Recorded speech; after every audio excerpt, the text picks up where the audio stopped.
What is at stake is more than one small country.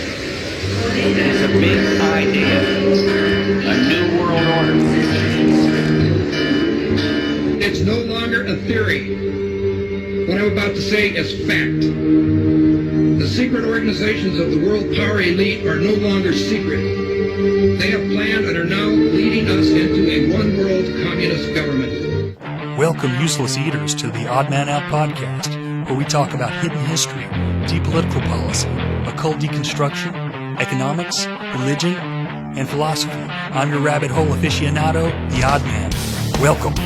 The affirmative task we have now is to actually create a new world order.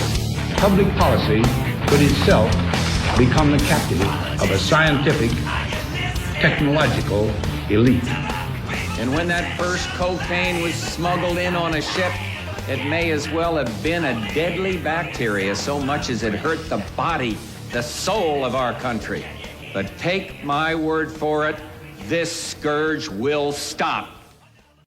Well, all right, people. Well, you have reached the Oddcast featuring the Odd Man Out, and this week we're going to take on part 2 of the Pilgrims Society. I hope that you guys liked that last episode. It was kind of a cursory introduction to the Pilgrims Society and the theory that perhaps the Crown still controls America or has been trying to take complete control of America for a very long time. This is a conspiracy I never gave much thought to until recently, because it just seems so silly. Because, we see the Brits, the British government, even the military, and the members of Parliament fighting, and it's kind of silly. Really no sillier than our pretend government and what they do. But, they look fairly weak, and they kind of come across as weak. And I think that could be because perhaps they really don't even have that much power, and it is a farce, and it is much to do about political theater and keeping the citizens into thinking that they have a government, but yet it's just controlled by these monopoly corporations who are partnered up with the government and these bankers and whatnot. So anyway, I think if we think about it in that way, it starts to kind of make sense. And also, you hear it's always the Jesuits, or the Zionists. Well, of course it is those groups, and they are a part of this whole thing, but there's many other groups as well, but they all seem to have similar goals. And I think that they perhaps are willing and have been willing to work together in some instances for common goals and the common good of their institutions and their organizations. And they know that they'll have a place in this new world order if it ever comes to fruition, which seems to be closer than ever. And really, if you think about the way everything's structured and how long these groups have been around, especially when you're talking about the Rhodes Roundtables, which started, I read on my Patreon quotes from the last will and testament of Cecil Rhodes, which was written the year he died. I think W.T. Stead had began to write that several years before Cecil Rhodes died. But he said in 1877, while Cecil Rhodes was at Oxford University, he was writing part of these plans to form these secret societies to take over the world. And so you have to think that this plan has been underway for a very long time. And of course, Cecil Rhodes wasn't the first to want to take over the world. There's been others, but he was probably the smartest. And they have been doing it in increments, incrementally for years and years, a little bit at a time. And really, they've pulled the wool over the people's eyes for so very long now. I mean, trying to tell, some regular person about this whole Rhodes plan and the Rhodes Roundtables and how this whole history is back there in the background that the schools don't teach, and how these powerful groups have been behind all these wars and these crises and different things like that. I mean, you cannot get through to people because they can't comprehend these things. But if there was one group, if there was one, movement that had a pretty good reason and the power and the knowledge to take over the world and create this conspiracy, of course it would be the British government, because they had had years and years to perfect these type of things in other parts of the world.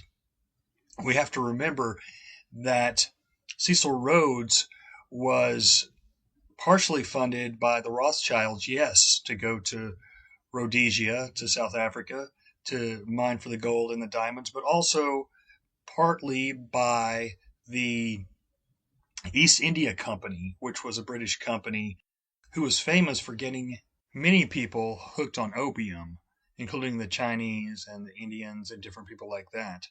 And if you read here in the encyclopediabritannica.com, they're kind of making it seem like, well, the Brits had to do this, the British government, because there was this trade imbalance. And so they had to sell this opium to China to make up for the trade deficit. And of course, it's all about money. The love of money is the root of all evil. So you have to understand that Cecil Rhodes was partially funded by them, but not only that, as Michael McKibben has pointed out, Rhodes was also blessed by the crown. And McKibben, I haven't looked into it, even says that he has proof from the documents that he's found that Cecil Rhodes was indeed on the Queen's Privy Council. So he had full blessings, and he was probably partially funded by the King and Queen as well. And of course, that leads to all of his high-profile friends and how they formed the Society of the Elect. And of course, eventually, after Rhodes died, the Pilgrims Society. Now, I have a book that I've gotten over the last week, and it is the Pilgrim Society of the United States. And that book is kind of like your whitewashed normie history of the Pilgrims, written by someone that they probably hired to do it. Let's look at her name here. It's an interesting book, and it's pretty easy to find.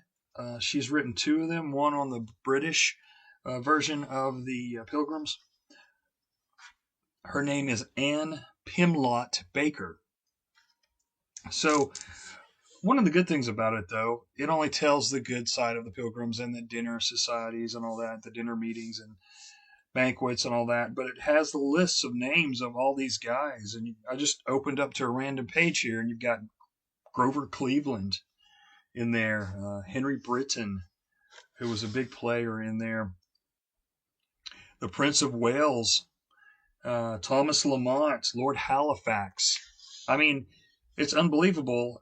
So many presidents and ambassadors. So that was one of the huge things. The Pilgrims, when a new ambassador to either the UK or the US would be installed, his first speech would be at the Pilgrim Society. So if he was the new ambassador to the United States from the UK, he would go over and speak in the United States in front of those pilgrims, and vice versa. So men of great stature and wealth and power have been Pilgrim Society members, and you can see in the book, the whitewashed book, that that is true. And I wanted to mention also, I think the possible further proof that this is true or has credibility. Now, that doesn't mean that every person that attended a Pilgrim Society dinner or banquet. I mean, I was looking in there, and there was a couple of years where they had over 1,000 guests. And obviously, not all 1,000 guests are in these elite circles. But, it's the same. A lot of these guys are the same people from the 13 bloodlines of the Illuminati. And these old school, the old money that is still in play to this day, even if they haven't kept their businesses with the family name, a lot of them are smart and take their family name off. They're still in play and in power and making, tons and tons of money right now. So we have to think about that. But I thought I would look into a couple of famous quotes that kind of perhaps pointed to the fact that maybe these people were talking about the Pilgrims. Maybe they didn't know the name Pilgrim Society, but I think that that's what they were pointing towards. So Carroll Quigley here from Tragedy and Hope in page 950, he says, and this is under chapter American Confusions, he says this myth, and he's talking about this myth of this group that's taken over the government or trying to take over the government. This myth, like all fables, does in fact have a modicum of truth. There does exist and has existed for a generation an international Anglophile network which operates to some extent in the way the radical right believes communists act. In fact, this network, which we may identify as the Roundtable groups, has no aversion to cooperating with the communists or any other groups, and frequently does. I know of these operations and this network because I have studied it for 20 years and was permitted for 2 years in the early 1960s to examine its papers and secret records. I have no aversion to it or to most of its aims, and have for much of my life been close to it and to many of its instruments. I have objected both in the past and recently to a few of its policies, notably to its belief that England was an Atlantic rather than a European power and must be allied or even federated with the United States and must remain isolated from Europe. But in general, my chief difference of opinion is that it wishes to remain unknown, and I believe its role in history is significant enough to be known. And he was the guy who Bill Clinton mentions in this quote right here. As a teenager, I heard John Kennedy's summons to citizenship. And then as a student at Georgetown, I heard that call clarified by a professor named Carroll Quigley.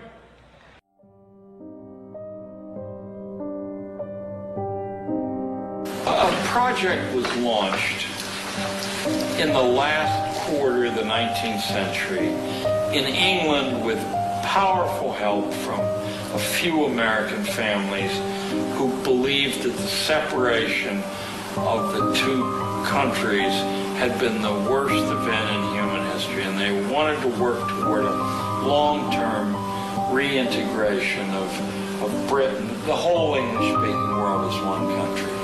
That was their goal of the agenda. The values that had been forged by the British upper classes, the kind of society that they had tempered and designed, could become the clothing for the entire globe. But it would take time. I mean, one of the big things would be a common currency and a common language, but they knew that would be a long way off. So they began by setting up 23 bases all over the planet. Now, all those bases are still in business. The one in the United States is right up on 66th Street. It's called the Council on Foreign Relations. And they have different names in different places. But the idea was to draw into that club the best, the brightest, and the most influential people from the entire country, from all races and all walks of life, and to use those people as the resonator of the idea of globalization. And if there is a conspiracy at work among these men, why hasn't someone on the inside exposed it? The answer is, someone has. Dr. Carroll Quigley is a professor of history at Georgetown University. He is the author of the widely used textbook, Evolution of Civilization. He is a member of the editorial board of the monthly periodical, Current History. He has been a frequent lecturer and consultant for such groups as the Industrial College of the Armed Forces, the Brookings Institution, the U.S. Naval Weapons Laboratory, the Naval College, the Smithsonian Institute, and the State Department. Dr. Quigley also has been closely associated with many of the family dynasties of the super-rich. He is, by his own boast, an insider with a front-row view of the world's money power structure. When Dr. Quigley wrote this 1,300-page book of dry history entitled Tragedy and Hope, It was obvious that it would never be read by the masses. It was intended for the intellectual elite. And to such a select readership, Dr. Quigley cautiously exposed one of the best-kept secrets of all time. But he also made it quite clear that he was an extremely friendly apologist for this group, and that he fully supports their goals and purposes. On page 950, Dr. Quigley says, "I know of the operations of this network because I had studied it for 20 years and was permitted for 2 years in the early 1960s to examine its papers and secret records. I have no aversion to it or to most of its aims, and have for much of my life been close to it and to many of its instruments. In general, my chief difference of opinion is that it wishes to remain unknown." Dr. Quigley believes that people should be more familiar with the identities of these clever banking dynasties.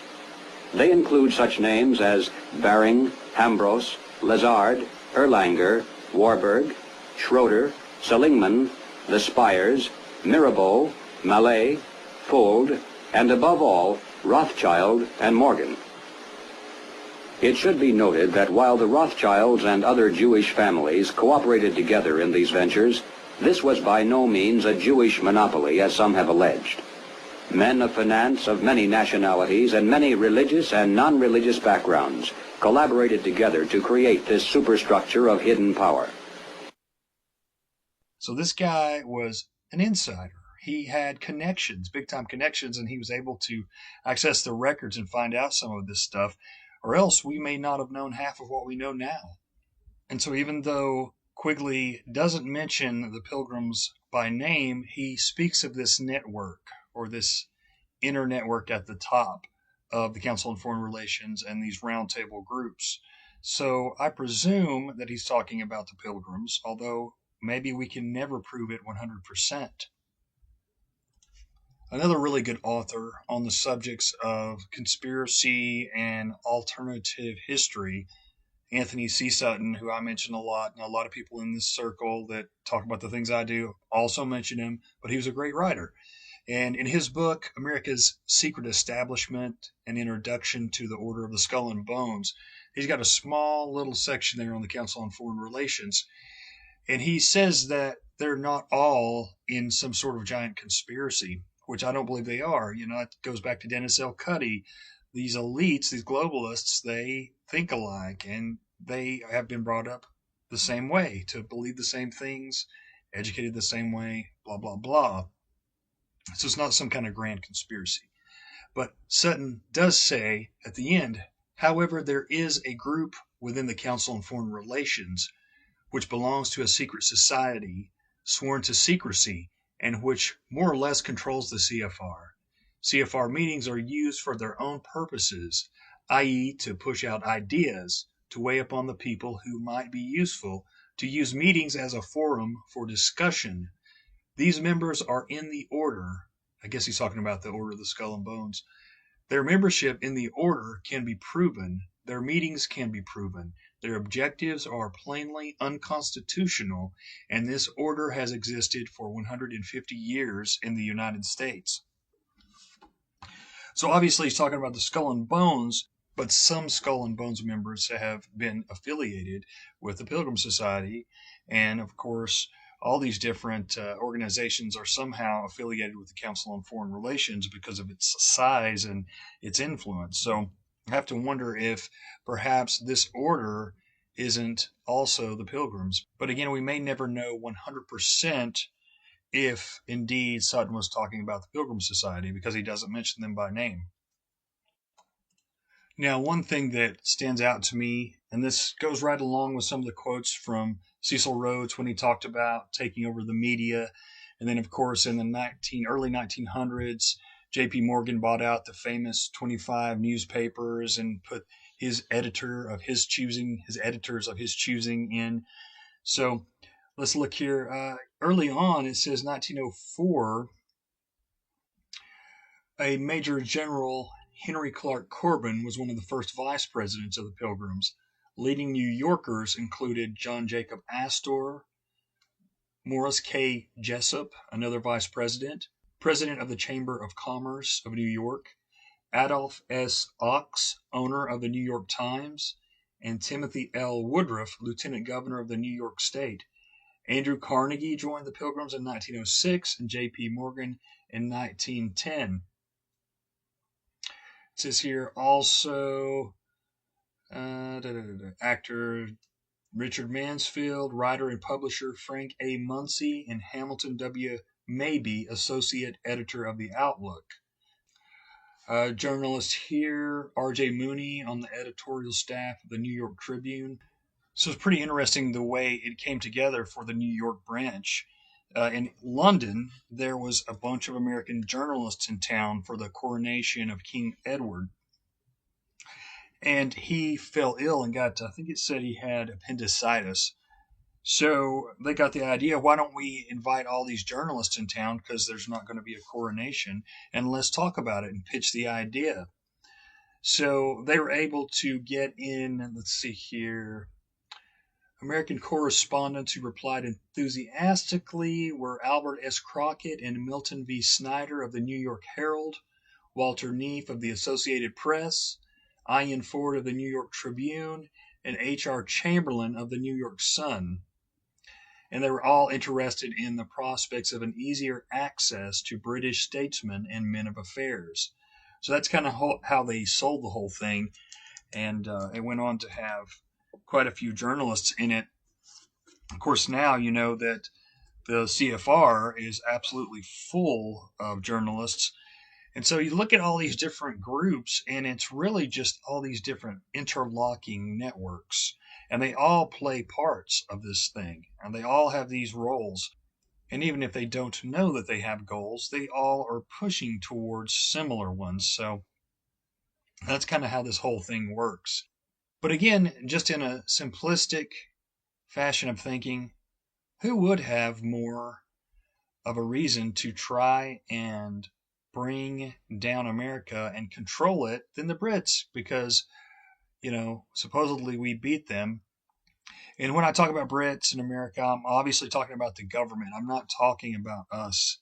It's like any other country. It's the governments that are the problems, and it's the governments who are trying to control everything for the benefit of themselves for the most part. So we have to understand that. So anyway, I think that if we point out some of these things and talk about some of these things, it's hard to say because I don't have all the information and I'm still learning. But it's very easy to say, oh, it's all the Pilgrims, or it's all this or all that. Because, like I said before, people say that about the Jesuits and the Zionists. But I want to look at this piece by piece and part by part and kind of build the evidence for you guys, the listeners, and let you guys make up your own minds. Now, I had the pleasure of talking over an hour to Michael McKibben of Americans for Innovation, and he's one of the top researchers in this field on the Pilgrims. So he has agreed he will come on the show. Very, very nice guy and extremely knowledgeable. I mean, he was throwing out so many things that there was no way I could remember it all. So I want to learn a little bit more about this subject before I have him on, because I don't want to come off like a moron, and I want to be complimentary to his information because he really knows his stuff. So look forward to that in the near future, God willing.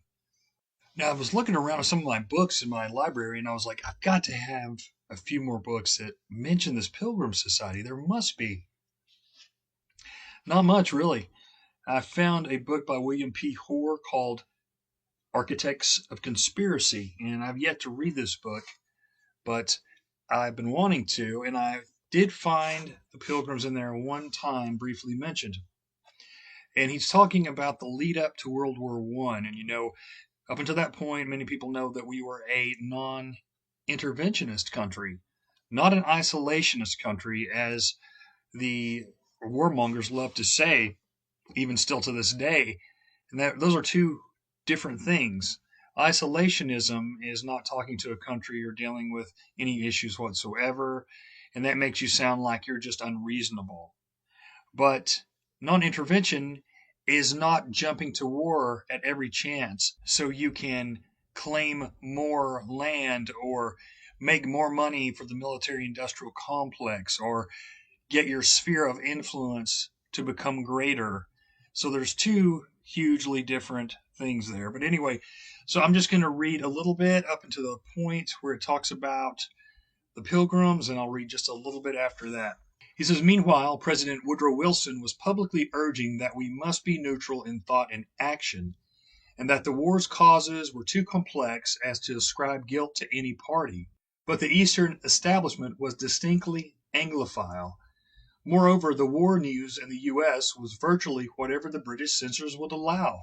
For on August 5th, 1914, their navy dredged up and cut the German cables to this country. Thereafter, the bulk of the war news was routed through London.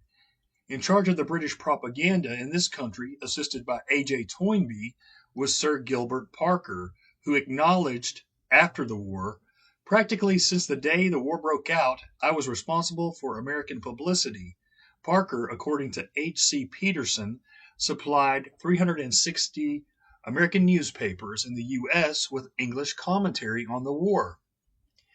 Peterson's informative book, Propaganda for War, also details the mail censorship, which eliminated all references to actions by soldiers of the Allied countries, which might be considered uncivilized. Early in 1917, says Mr. Peterson, there were 3,700 persons in London alone censoring mail, and 1,500 in Liverpool. The operation, headquartered in Wellington House, was none the less so well done that by many English officials did not even know there was such a thing as British war propaganda. Among the groups which dealt exclusively with such propaganda, records Peterson, was the Pilgrim Society in England under Harry Britton. This organization fostered the Hands Across the Sea movement, which made a very strong appeal to Americans. The Pilgrims Club was similarly effective and received the commendation of Sir Gilbert Parker. The Pilgrims have long been involved in the conspiracy for world government, and with the Roundtable groups were responsible for the founding of the Conspiratorial Council on Foreign Relations. I'll read just a little bit more. Like all such conflicts, World War I was not without its share of atrocities, nor without lies about atrocities, a propaganda practice recommended even in ancient China by military strategist Sun Tzu. It was in England, after all, that the story was circulated that Napoleon ate babies. Similarly, in the war between the states and this country, it was rumored that Southern belles wore necklaces made of lacquered Yankee eyeballs. James Morgan Reed has noted that the same eyeball story resurfaced in the Bucharest papers in 1914 about German women, of course. Atrocity Propaganda, New Haven, Yale Press, 1941. That's the only thing I could find about the Pilgrims in that book, but that was good enough, right? That was pretty important. And that was a piece of information that was missing. And to say that they were in charge of propaganda, that's huge. Propaganda is huge in war. And of course, we've talked about Edward Bernays and George Creel, and we've talked about the Committee on Public Information and Walter Lippmann and all that. So it's really these little bits of information that help us to kind of put the pieces of the puzzle together. And so we add little by little, and we start to see the story coming along, and you start to see this hidden history being put together the way we've never quite thought of it before.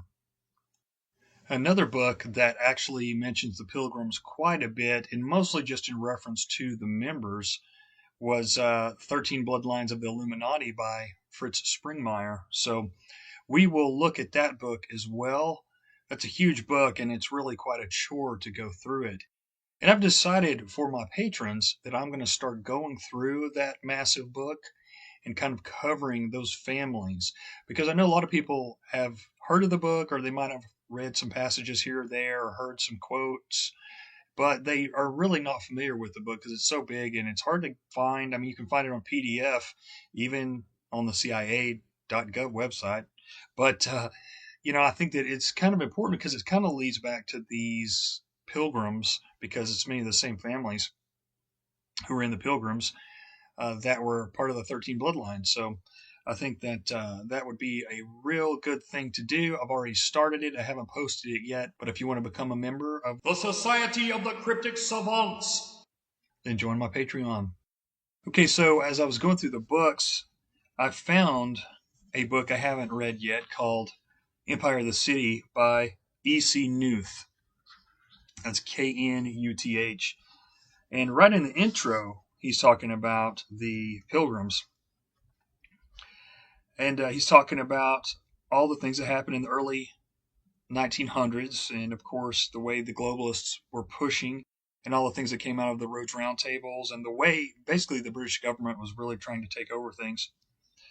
And he says here, he's talking about books that have been written on this subject, and he says most of these scholarly works are devoted to some passing phase of power politics in some part of the world which their author has made a specialized study in. Yet they have invariably been forgotten as the public lost interest in that particular incident. In running through these works, some amazing nuggets of information come to light here and there. When fitted together, what gradually unfolds is the stunning history and legal structure of a sovereign world state located in the financial district of the loosely knit aggregation of boroughs and cities popularly known as the City of London. The colossal political and financial organization centered in this area, known as the City, operates as a super government of the world. No incident occurs in any part of the world without its participation in some form. Its pretensions are supported in the United States by the secret International Pilgrim Society, sponsor of the Cecil Rhodes One World Government ideology, which was launched about 1897. The president of its American branch is Dr. Nicholas Murray Butler, also president of the Allied Carnegie Endowment for International Peace. The ultimate objective of this camarilla was defined by one of its noted propagandists, the late William Allen White. Thus, this is what he says here. I gotta go switch pages here. Thus, it is the destiny the pure Aryan Anglo-Saxon race must dominate the world and kill off, or else reduce to a servile status all other inferior races. Holy crap. After reducing the vast mass of data forming the basis of this work into a logical and readable sequence, it was finally put into print and privately published after long delay and copywritten May 22, 1944. About 200 copies were sent to various members of Congress, thus largely performing the purpose of the first edition. Several of the members of the Senate Foreign Relations Committee accorded some attention to this. On August 12, 1944, Senator Henrik Shipstead of Minnesota wrote, "This document containing the result of your research was so interesting that it spoiled most of my sleep that night. I have been doing some research along the same lines, and I find my time in that respect is limited. You have done a great deal of work that will save me a great deal of time." Okay, he's just kind of talking about here how a few people have lauded him for his work. So let's see what else we can find about the Pilgrims in here. Okay, here we go. And I have to read a little bit ahead of time to kind of let you know where he is in the book and make it all come together here. But he says, some of the reasons are developed in the following chapters in documented detail, but there are some evident and very practical reasons. Our newspapers are absolutely dependent on the advertising of great business interests for their existence. Perhaps the principal function of college presidents is to collect the funds upon which the existence of their institution depends, to be on the right terms with the right people. The news definitely points to the existence of the secret world government of the city. It's treated with dense silence. The current activities of what has been identified as the most powerful international society on earth, the Pilgrims, are so wrapped up in silence that few Americans know even that it has been in existence since 1903. As a glaring example, let us consider the Senate hearing held on January 28, 1940. Senator Gerald Nye cross-examined Henry Morgenthau, Jr. as to the contacts of his father with the peculiar activities of the mysterious and secret British statesman Viscount Reginald Esher. Now, Lord Esher was definitely a Pilgrim. I remember reading that. The surprising part is that Not even one newspaper in the United States gave an inch of space to this immensely sensational exposure, while Senator Nye, like many other statesmen who have ventured too far into forbidden realms, was effectively submerged.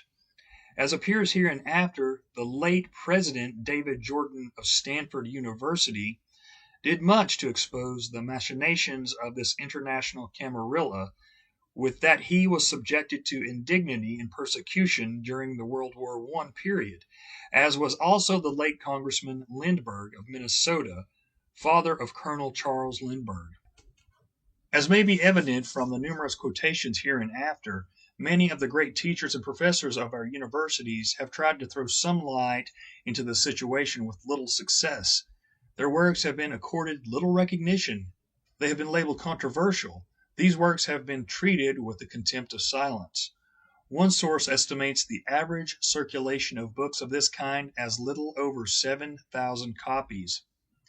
Contrast this with massive million-copy circulations of the highly acclaimed and widely publicized products of the proponents of internationalism, with the complete domination of the radio by internationalist propagandists, with billion-dollar funds out of the public treasury devoted to educating and informing the people, with the newspapers filled with matter supplied by foreign information services, with opposition controlled so as to be based on such superficial and spurious reasons as to merely help hide and detract attention from the real reasons.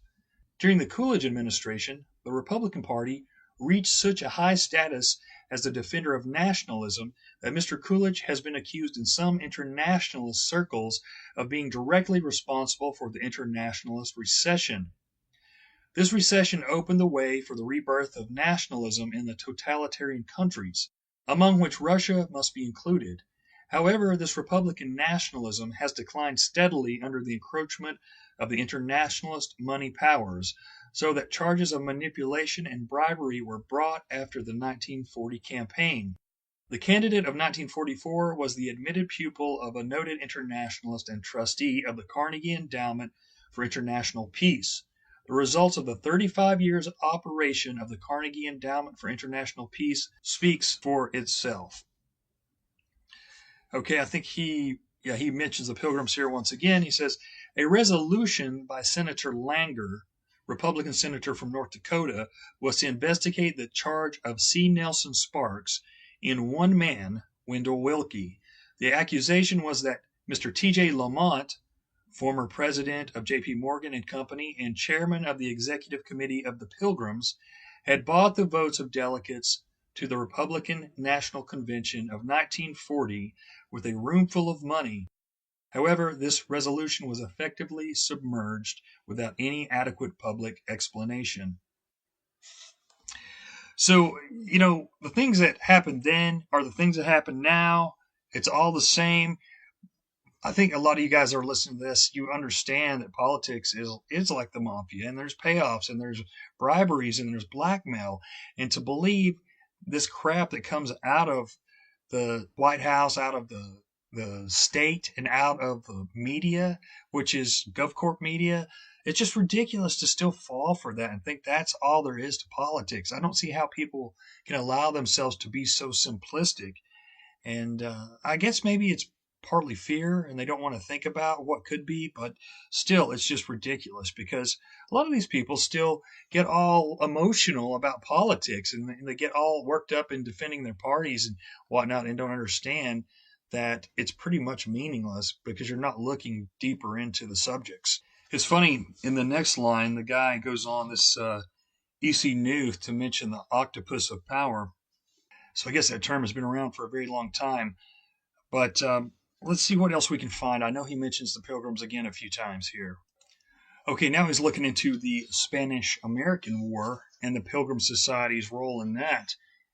It is interesting to recollect that the Spanish-American War, whose eventual cost is here admitted as appalling, lasted a little over 3.5 months. The condemnation of the Spanish-American War and of the part played in its making by Theodore Roosevelt and Dr. Nicholas Murray Butler is a typical example of an imperialist depreciating imperialism, of the pot calling the kettle black. There are few wars that have not been later deplored as having been utterly futile and unnecessary by someone of eminent standing whose connection with the international imperialists was as positive as is that of Dr. Butler, the eminent chief of the Pilgrims Society of International Finance. It all seems part of the general scheme to create confusion and contradiction in the minds of the people, and so to avoid disclosure of the highly disciplined organization of the international financial oligarchy and its planned objectives and eventual world domination. Again, same stuff we're seeing here, same stuff we're seeing right now, and have been seeing for years and years. It's never really stopped. Let's see here. He's talking about, well, all these guys, I think, are Pilgrim Society members. In my memoirs of 80 years, published in 1924, Chauncey M. Depew records on page 270 a conversation in which Lord Rothschild offered Puerto Rico and the Philippine Islands to the United States and stated the willingness of the Spanish government to give independence to Cuba and to comply with every demand the United States can make. Regretfully, he records further, the proposition unfortunately came too late, and Mr. McKinley could not stop the war. It was well known in Washington that he was exceedingly averse to hostilities and believed the difficulties could be satisfactorily settled by diplomacy. But the people were aroused to such an extent that they were determined not only to free Cuba, but to punish those who were oppressing the Cubans. Now, to break for a second, the more I investigate history, the more I read, the powers that be were already getting wrapped up in all these different countries' problems and getting in these entanglements in foreign countries before the OSS or before the CIA was invented or created. So it's just something that they've been having us do. And, no matter what, it always creates less freedom for us. It always creates more hostilities towards us.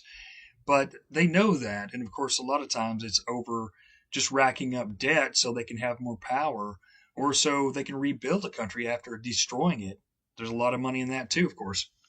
He goes on to say, the facts are that McKinley suppressed Spain's formal acceptance of American demands and asked for war the day after receiving that acceptance, and that it took every resource of high finance and its controlled jingo press to rush America into a war before any resistance could be organized to oppose the war makers. Mr. Depew guilelessly admits his significant conversation with Lord Nathan Rothschild over 25 years later, when it apparently no longer had any interest. He says this renowned after-dinner storyteller and revered Pilgrim founder goes on to repeat the fable of why our war with Spain is now accepted American history. He says, remember that for more than 4 years, one side was permitted to speak and the other forced to remain silent. The perspective that only time can give, some say, is necessary before the true history of our war can be written and before proper criticism can be made. But the end of the fighting saw a vast and complicated machine feverishly at work to crystallize into history the story of the war as it was told to us as propaganda in the heat thereof. And obviously that's not any breaking news. They write the history as it goes to try to keep from the real history coming out. And then, you have these few brave souls who really do the digging and find the stories, say, from the few other brave souls who actually reported the truth. And then they put it all together and just a few people ever read it. And meanwhile, the masses have been conditioned to believe the lies. He says Mr. Turner refers to the activities of another great pilgrim at the conclusion of World War I. Our illegal war in Russia was pleasing not only to Paris and London bankers, but to New York bankers as well. Mr. Lamont, a partner of Morgan, was permitted to send an advance copy of the peace conditions to his Wall Street associates. While acting for the American people at Paris, Lamont participated in the organization of the China Consortium and the International Convention of Bankers on Mexico. So along with the peace arrangements, we find the beginnings of the definite plan of international cooperation in the financing of foreign enterprises advanced by President Farrell of U.S. Steel Corporation a year before. Now on to a little bit different of a subject. This is still from the same book, but he's talking about the English Constitution, or the British Constitution, and basically why it was never written down so it wouldn't be solidified, so they could change it when they needed to. And he says this is from Laws of England, Volume 6. He says, Nicholas Murray Butler explained the non-existence of a written British Constitution in a speech to the Pilgrims Society at New York on January 22nd, 1936. In his words, he said, "Inasmuch as the Constitution of Great Britain is not fixed and definite, but is a matter of tradition and of habit, its interpretation is not by judicial voice, but by legislative act. When as in the Parliament Act of 1911, or as in the Statute of Westminster of 1931, a grave step is taken in changing the organization of the British government, what they really are doing is amending their constitution thereby. Now that is why they do not have a judicial interpretation of their constitution, because not being written, not being definite, it can and must be dealt with as habit and necessity may require." I know, I'm reading a lot on this, but I just wanted you guys to have some historical references to the Pilgrims that was actually documented in books and not just things that have been in modern history with websites and things like that. Not that there's anything wrong with that. In fact, I talked to Michael McKibben, who is a great researcher on this, and he said I could use his information, as long as I give him credit. And so if you want to understand how the Pilgrims still have a lot to do with what's going on today, I'll give you just a quick reference real quick. Then you can go on his website and look it up. So the Pirbright Institute is a very prestigious institute who works with vaccines, among other things. Well, Lord Pirbright was a Pilgrim Society member and part of the Rhodes Roundtables. He was a part of the Rothschild family and inherited a ton of money. He became a lord, and they named the Pirbright Institute after him to remember him and whatnot. So, of course, Bill Gates is invested and related with the Pirbright Institute. And McKibben has brought up the fact that they own a patent to COVID-19 or the coronavirus. So I haven't delved into that deeply, but he's got tons of information on it. And it's just these families that have been in control for so very long, and their descendants are still in control, and even the people who are not their descendants have basically went on and continued their legacies and honored them by continuing this operation to control the world. McKibben was telling me that I believe it may have been Paul Volcker and Henry Kissinger, I believe that was the two, who started a foundation in Wild Bill Donovan's name, the CIA guy who was known for being just absolutely ruthless. So these guys carry on the legacies of their pals who were involved in this network, this interlocking group of networks. And Knuth goes on to say later in the book, he says the ideology of the British Empire has been outlined in the past by various British statesmen, and specifically by Mr. Disraeli or Lord Beaconsfield. The modern version, which has been broadened to include the United States as a principle in the British Empire, was outlined by Cecil Rhodes about 1895 as follows. And you've heard me mention this quote, but I think he adds a little bit to it. Establish a secret society in order to have the whole continent of South America, the Holy Land, the valley of the Euphrates, the islands of Cyprus and Candia, the islands of the Pacific, not heretofore possessed by Great Britain, the Malay archipelago and the seaboard of China and Japan, and finally the United States. In the end, Great Britain is to establish a power so overwhelming that wars must cease and the millennium be realized. Oh yeah, that's why they've been pushing all these wars.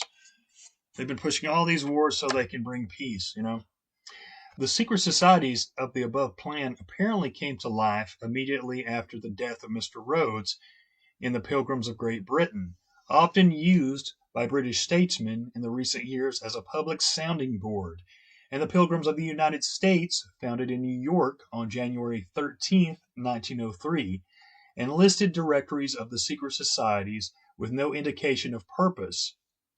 Mr. Rhodes left a fortune of about $150 million in those days to the Rhodes Foundation, apparently largely directed towards the eventual intent of his ideology. One admitting purpose was in creating in American students an attachment to the country from which they originally sprang. It appears that organizations such as Union Now, Subversive to Liberty, and the Constitution of the United States of America have a large sprinkling of the Rhodes Scholars among their staff. And he goes on further to say, for some years, there has evidently been a gradually increasing tempo in the number and degree of the attacks on the Constitution of the United States under guise of an inevitable drift towards union with the British Empire. On August 20th, 1941, Mr. Winston Churchill concluded this project had reached such momentum that he could afford to extend it to his blessing in these well-chosen words. And, it's really coming to light that we were taught that Churchill was just such a great guy, but Churchill was behind the EU, and he wanted to make a world government, and he was part of this whole Rhodes cabal. So we have to remember that. He dragged us into the war for a reason, and that was to further unite the two governments and to get us into debt and make us weaker.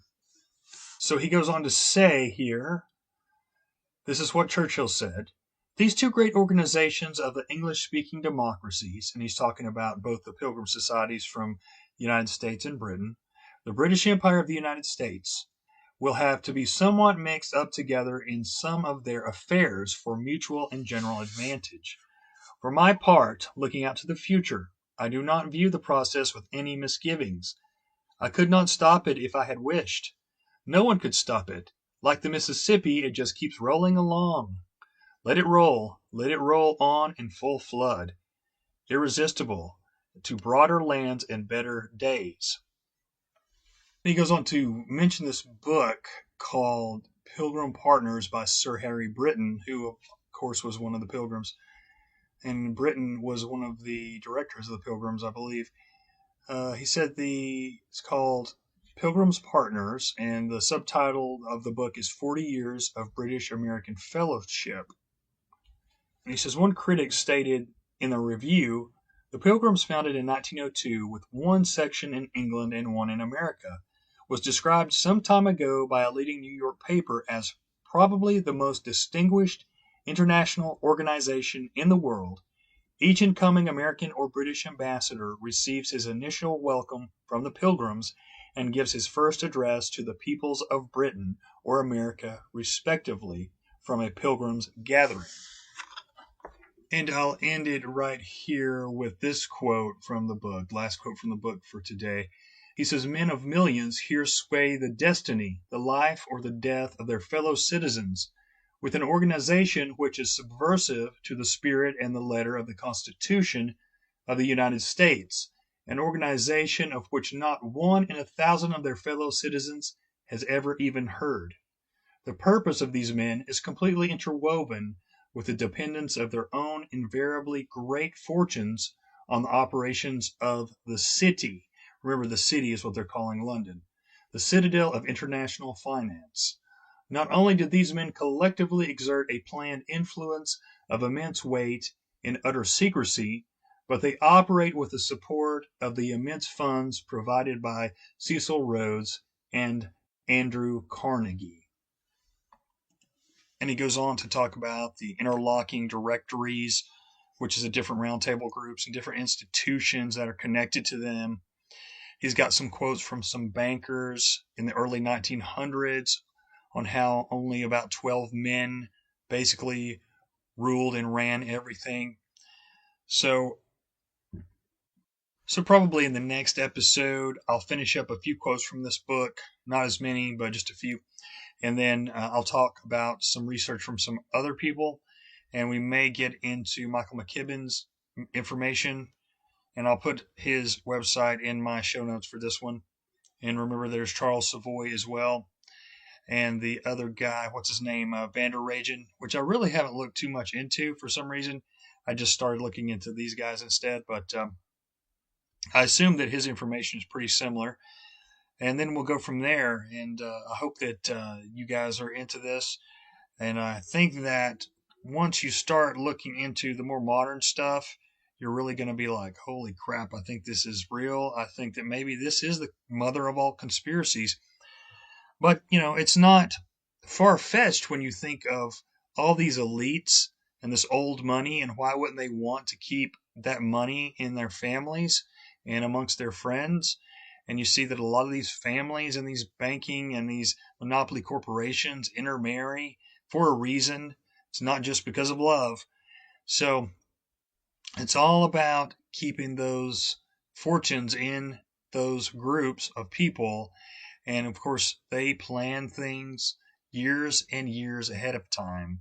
And I know that it's just unbelievable for some people. And that's one reason a lot of people think that a lot of these things are conspiracies, because they just can't understand how something can be contemplated so far back into history.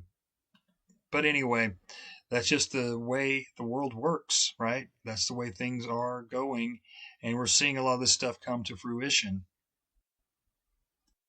Oh, yeah, and by the way, for the next episode also, I remembered that Charles Savoy had talked about a book called War Plotters on Wall Street, and I think it came out maybe 1914. I did find that online, that you can still buy it. It's in print now. But I also found it on archive.org, and I just downloaded the PDF. And it's all about this time period, really the early, the World War I era, and how the bankers all kind of pushed that war and was taking over the world in the United States, these mostly British bankers. But anyway, I'm going to be reading from that. There's 10 pages dedicated to the Pilgrims, but basically most of the book is about the Pilgrims. But it sounds as if the guy didn't exactly know what the group was called till more towards the end, when he actually was somewhere and they were having one of their banquets, and he was let in to the banquet by a worker there and was actually able to watch. And it was near the end of the dinner, but he said there was around, I think he said like 400 people or something like that. Anyway, he said he heard enough to understand what the plot was, and he tells you exactly what he heard in there. And I thought it was pretty interesting. So we'll definitely touch on that book and what he talks about in there as well. And so, like I said before, it's just a matter of making this puzzle, getting more and more pieces. And so I try to consult different sources, as many as I can.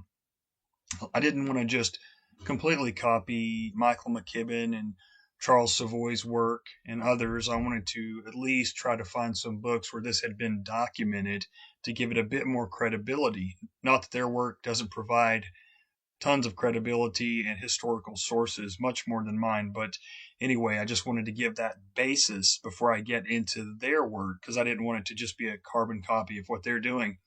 But there's only so much that you can reference on such a secretive society. So that's where we'll head the next show. As always, I want to thank everyone for listening, taking the time to listen and check out my stuff.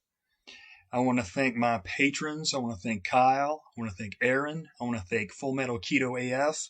I want to thank Jack Allen from Conspiracy or Just a Coincidence. And I want to thank James. And if you want to join the Society of the Cryptic Savants, you, my friend, can check out the links in the show notes. And I'm on Gab. I'm trying out some of these other platforms. I started a MeWe. Haven't done much with it yet. I'm on Float. Trying to kind of wean myself off of these main platforms slowly but surely. Of course, I've got a BitChute. I've got a Rumble. I need to put those in I've got the BitChute in my LinkedIn, or in my Linktree. If you don't know what a Linktree is, it's just a link that goes to all of your platforms and all your links, like videos and podcasts and Twitter and everything else. So check that out. And I want to thank, again, Jack Allen from Conspiracy or Just a Coincidence. He's asked me to be on several shows with him here lately where we're kind of doing a swap cast, kind of a meeting of the minds type thing. So we were on the Big Dumb podcast, and that was a great show. And then we did a show with Alex from the Newosphere podcast, and he's got a Rumble that's got a pretty big following. Then I was on with another cool young guy. It's called Ramblings of a Madman, and that was a great conversation that we had. So look for that. I've been posting all this stuff on my Twitter and on the other platforms. So thank you all very much. I want to wish you cheers and blessings. And